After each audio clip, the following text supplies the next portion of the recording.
Salut les amis, salut Kenny, Didzy 0.1 pour une nouvelle vidéo. Aujourd'hui, nous nous retrouvons pour la vidéo de présentation de Ultimate Frostic Dranzer 3. Sortie en 1999, cette Beyblade est aujourd'hui extrêmement rare.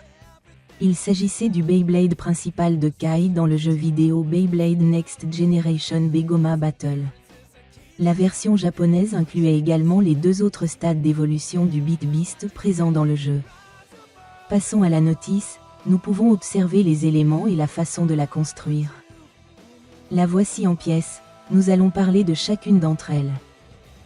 Pour commencer, la Blade base, semi-flat. Elle a un poids de 7,2 grammes. Le mouvement observé lorsqu'elle est lancée au centre du stadium est optimal pour l'endurance. Cependant, lancée en biais, elle adopte un mouvement circulaire, idéal pour les attaques. Afin de verrouiller l'assemblage entre notre blade base et notre spin gear, il faudra à l'aide d'une petite vis fournie, visser les trois éléments entre eux à l'aide d'un tournevis. Notre blade base est désormais assemblée. Voici le weight disc, balance. Avec ses 14 grammes, le disque balance possède un poids intermédiaire entre les disques wide et heavy. Hexagonal et à répartition de poids moyenne. Il pourrait théoriquement convenir à la fois à la défense et à l'endurance. Pour le mettre en place, il faut le placer dans les deux petits ergots prévus à cet effet comme sur l'image. Parlons maintenant de l'attaque ring.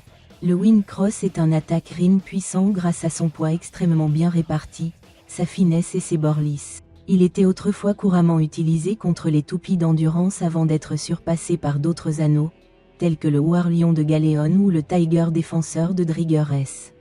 Le Wind Cross est resté populaire dans les combinaisons axées sur l'attaque et l'endurance. Le Beat Ship représente Frosting Dranzer, un dragon de glace. Contrairement au futur toupie Beyblade Dranzer, qui intègre un Beat Ship inspiré de Suzaku, le phénix de feu.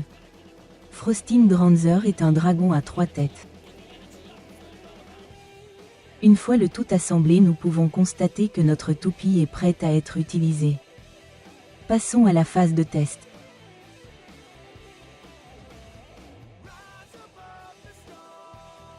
Three, two, one, go. Shoot. J'ai découpé la vidéo afin que cela ne dure pas trop longtemps.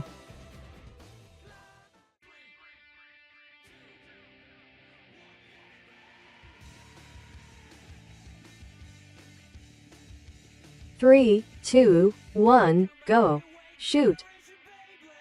J'ai choisi Polta comme adversaire. Three, two, one, go. Shoot. Polta commence à pencher. Spin finish pour Ultimate Frostic Dranzer. Second round.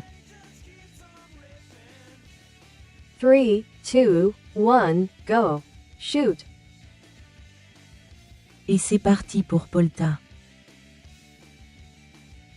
Three, two, one, go. Shoot. Ultimate Frostic Dranzer donne le tempo.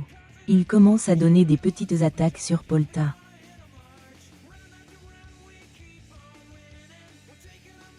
Et finalement, ça se soldera sur un spin finish pour Ultimate Frostic Dranzer. Merci d'avoir regardé cette vidéo les amis, à la prochaine.